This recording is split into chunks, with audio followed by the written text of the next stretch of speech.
Every day, Huntsville Fire and Rescue heroes put their lives at risk for you. If you've ever wanted to know what happens on the day of a firefighter, our Rachel Wilkerson rode along with them to find out. She has a day in the life with Huntsville Fire and Rescue.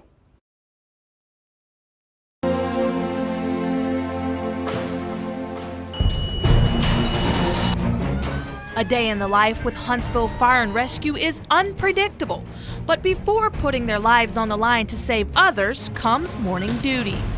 We start by cleaning up the trucks, checking all the equipment.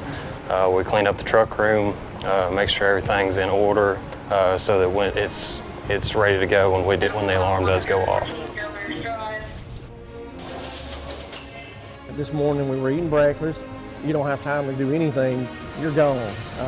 They get on the truck, they're gone. Gone is right. They're in their turnout gear within 1 minute and on the location site within 3 to 4 minutes. You know, the butterflies are in your stomach, you don't know what you're going to see, you don't know what's going to happen, and it's just one of those, the alarm goes off and you kind of wait for it, training kind of takes over and you just do your job. While they do fight fires, the majority of their calls are actually medical calls. Every minute that goes by is a 10% less survival rate, and with 19 stations throughout Huntsville, they can arrive to a scene a lot faster. 60-year-old female, hemorrhage.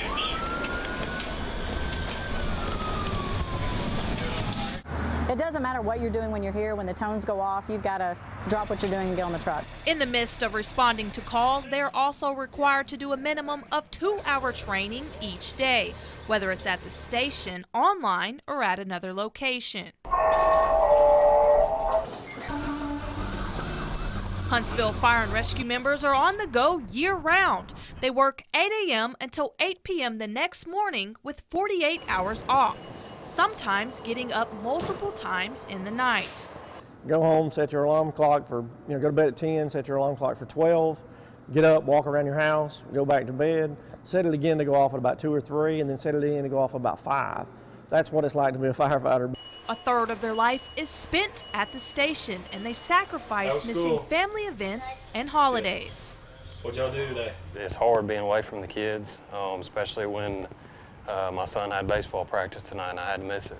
It's little things like that you don't get back, but I realized that when I signed up for the job. And with those long hours comes a second family.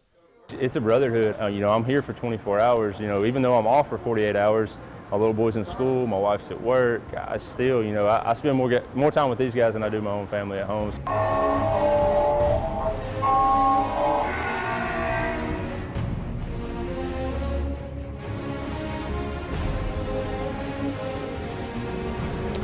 These men and women are the ones picking up the pieces on whatever the scene may be, and unfortunately, post-traumatic stress is very common with this job. We see a lot of bad stuff.